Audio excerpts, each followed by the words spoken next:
Hai semuanya, kembali lagi di channel aku, Melita Nathan. Pasti kalian udah lihat lah ya judulnya. Jadi pas bulan Oktober lalu, aku tuh emang ke Jogja. Cuman aku baru sempat ngedit dan juga upload videonya sekarang. Gara-gara pas bulan-bulan lalu aku lagi lumayan banyak kerjaan gitu guys. Anyways, pas aku dari sebelum ke Jogja, aku tuh bener-bener browse, bener-bener ngelis kira-kira tempat apa aja yang aku pengen kunjungin gitu. Sampai akhirnya aku bikin satu itinerary lengkap gitu buat 4 hari 3 malam selama aku di sana. Dan it turns out selama aku di sana, aku ngunjungin tempat-tempat yang udah aku list itu, aku ngerasa kayak ini kayak mostly hampir semuanya tuh benar-benar sesuai sama ekspektasi aku sih. Kayak benar-benar secantik itu. Aku tahu Jogja bakal benar-benar bagus, tapi aku pas lihat langsung tuh kayak wah, ternyata bagus banget. Dan juga ternyata tempat-tempat bersejarahnya tuh masih cantik banget, masih bagus banget buat foto-foto. Dan juga banyak tempat-tempat baru juga yang kalau misalnya kalian mungkin ke Jogja 10 tahun lalu atau beberapa tahun lalu yang udah lumayan lama gitu, pasti kalian kalau datang lagi tuh udah yang kayak wah, ada banyak tempat baru yang benar-benar bagus buat foto-foto, either foto OTD ataupun foto-foto bareng teman-teman, bareng keluarga kayak gitu. Pokoknya di sini aku bakal benar-benar update ke kalian updatean terbarunya sesuai dengan tempat-tempt yang udah aku kunjungin di Jogja. Yuk langsung kita mulai. Yang pertama adalah The Lost World Castle yang jadi salah satu tempat terfavorit aku di Jogja karena bener-bener cantik, amazing banget pokoknya. Jadi The Lost World Castle itu dibangun sekitar 3 tahun lalu, yaitu tahun 2016 di Kecamatan Cangkringan, Sleman, daerah istimewa Yogyakarta. Nah ini tuh luasnya sekitar 1,6 hektar guys, lumayan luas ya. Dan juga di sini tuh bener-bener kayak terkonsep banget sih, kayak ada beberapa spot foto lumayan banyak dan setiap spotnya tuh kayak ada temanya sendiri gitu. Bener-bener kalian tuh tinggal pilih mau foto di sebelah mana. Dan juga kalau misalnya kalian tipe yang lebih nikmatin pemandangannya aja juga enak banget karena feelnya tuh bener-bener yang kayak jauh dari keramaian gitu. Jadi mau bareng keluarga juga asik, mau sama teman-teman juga asik. Pokoknya benar-benar menurut aku ini tempat yang asik banget sih. Anyways, harga tiket masuk di sini adalah 30.000 per orang. Itu belum termasuk sama tiket parkir mobil yang kayaknya kalau nggak salah pas ngelewatin gerbangnya tuh ada sekitar 2 kali gitu. Selanjutnya aku juga ke Candi Borobudur. Percaya atau enggak, aku tuh baru ke Candi Borobudur pas kemarin ini loh, pertama kalinya. Karena aku emang belum pernah ke Jogja kan sebelumnya. Dan it turns out setelah aku kesana, bener-bener Candi Borobudur tuh ya sesuai sama foto yang aku lihat, bener-bener masih kerawat, masih cakep banget. Meskipun di bagian paling dalamnya si candi itu katanya ada beberapa yang udah agak somplak gitu patungnya, tapi juga kan gak kelihatan dan gak masalah buat aku. Anyways, pas kesana ternyata tuh Candi Borobudur itu bukan tempat yang kayak buat kita nikmatin doang, mengenang peninggalan zaman dulu dan cantiknya tuh cuman buat kayak ya dinikmatin suasananya. Tapi ternyata bener-bener semua orang tuh yang kayak ready sama kamera, jadi spot yang bener-bener kece buat foto-foto rame-rame ataupun foto-foto OTD gitu. Dan kalau misalnya kalian pengen cari jam-jam terbagusnya nih buat foto di sana, itu adalah pas sunrise guys. Cuman sayangnya pas sunrise tuh tiketnya jauh lebih mahal dibanding tiket pas lagi jam-jam yang normal selain sunrise. Kalau misalnya tiket biasa itu kan 50.000 per orang untuk warga lokal. Tapi kalau misalnya pas sunrise itu jadi 250.000 per orang. Nah aku nggak tahu sih itu worth it atau enggak karena pas aku datang ke sana tuh pas siang bukan pas sunrise. Cuman kalau yang aku lihat dari foto-foto, kalau misalnya kalian pencinta sunrise moment buat kalian foto-foto, menurut aku kayaknya sih worth it karena emang sebagus itu. Oh ya, anyway, Candi Borobudur itu letaknya bukan di Jogja, tapi di kota Magelang. Sebenarnya kotanya lumayan dekat, tapi kira-kira kalian harus siapin sekitar 1,5 jam buat perjalanan dari Jogja ke Magelang. Yang ketiga, aku juga ke Candi Prambanan, which is pertama kalinya juga aku ke sana. Jadi Candi Prambanan ini tuh letaknya ada di Kecamatan Prambanan, Sleman, daerah istimewa Yogyakarta.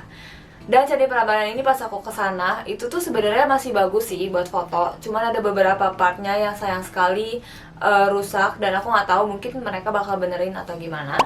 Tapi masih worth it buat kalian datengin karena ada tiket terusan. Kalau misalnya kalian dari Candi Borobudur, itu tuh kalau ke Candi Borobudurnya doang atau ke Candi Prambanan doang kan 50.000. Tapi kalau misalnya kalian ngambil tiket terusannya, which is Borobudur satu paket sama Candi Prambanan, itu tuh cuman 75.000 dua-duanya. Jadi menurut aku masih worth it. Apalagi buat kalian yang mungkin kalau ada yang masih belum juga pernah ke Candi Borobudur dan Candi Prambanan kayak aku. Apa yang aku jelasin tadi nggak berarti jelek. Jadi benar-benar masih banyak spot-spot buat foto-foto OTD, foto-foto kece bareng-bareng sama teman-teman atau keluarga yang kalian pergi bareng. Selanjutnya aku juga ke tempat yang super cantik banget, yaitu adalah Taman Sari yang terletak di Kelurahan Patehan, Kecamatan Kraton, Yogyakarta. Jadi itu dulunya merupakan sebuah taman ataupun kebun dari Istana Keraton Yogyakarta, guys. Istilahnya kayak Istana Bogor tuh punya Kebun Raya Bogor gitulah. Nah, ini tuh dibangun pada tahun 1958 sampai 1965 di zaman Sultan Hamengkubuwono I.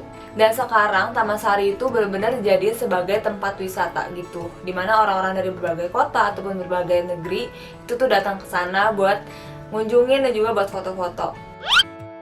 Yang kelima adalah situs Warung Boto yang terletak di Kelurahan Warung Boto, Kecamatan Umbul Harjo, Daerah Istimewa Yogyakarta.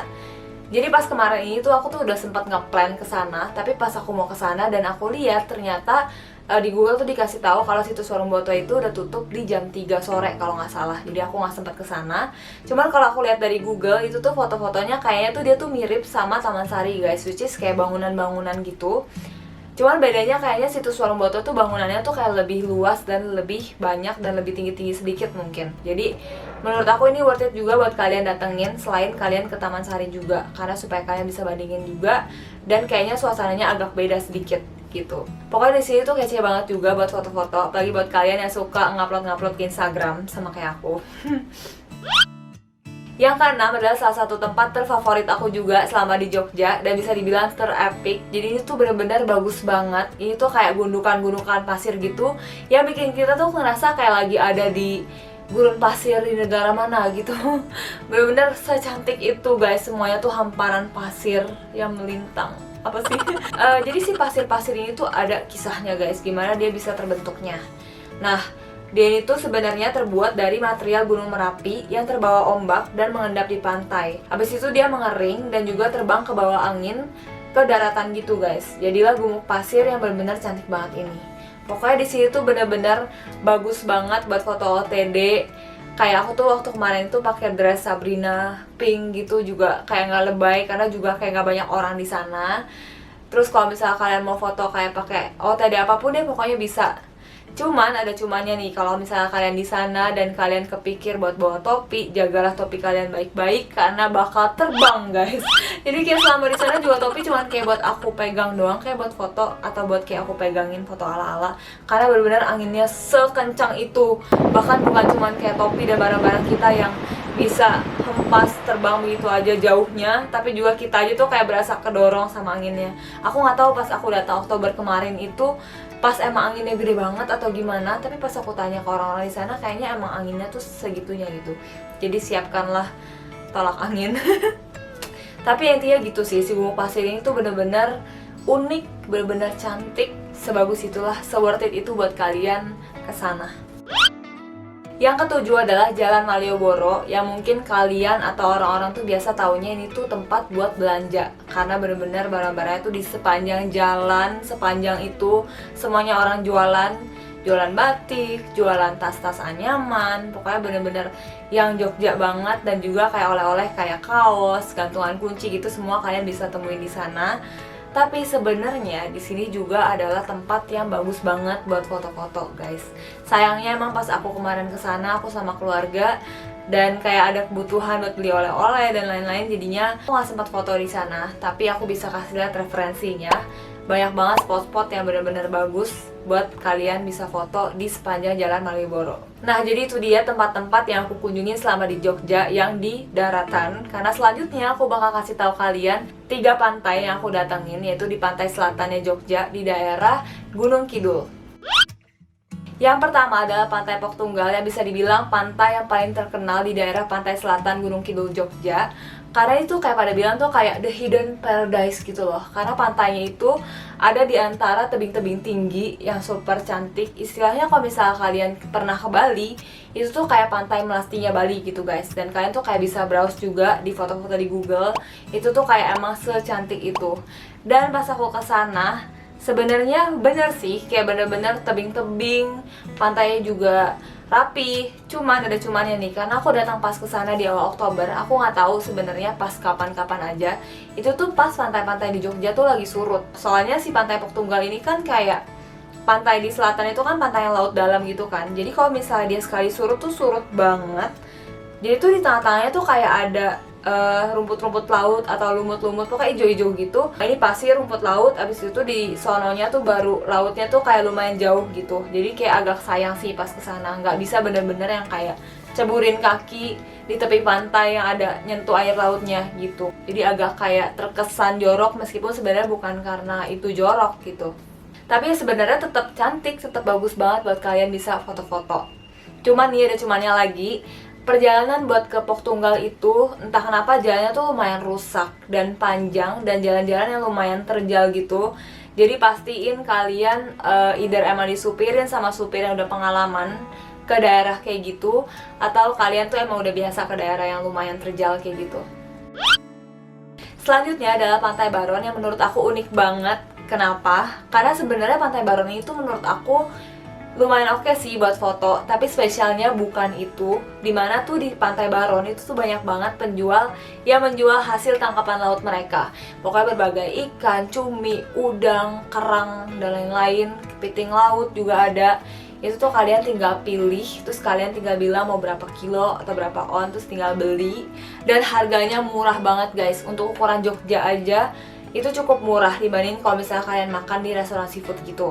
Apalagi kalau dibandingin sama Jakarta, jauh banget harganya. Dan lebih amazingnya lagi, setelah kalian kayak pilih nih, misalnya kalian mau beli cumi, kalian bisa bilang, oh ya harga segini udah termasuk digorengin ya gitu. Jadi udah kayak kalian beli harga cumi segitu tuh udah kalian tinggal request mau dimasak apa. Misalnya cumi goreng tepung atau saus mentega atau apa. Kayak udah bener-bener tinggal terima jadi. Dan di situ tuh ada restorannya, ada meja-meja dan bangkunya buat kalian langsung makan sama keluarga, sama teman. Aduh gila, itu tuh kayak seru banget sih di situ. Pokoknya kalian wajib banget cobain kalau misalnya kalian ke Jogja.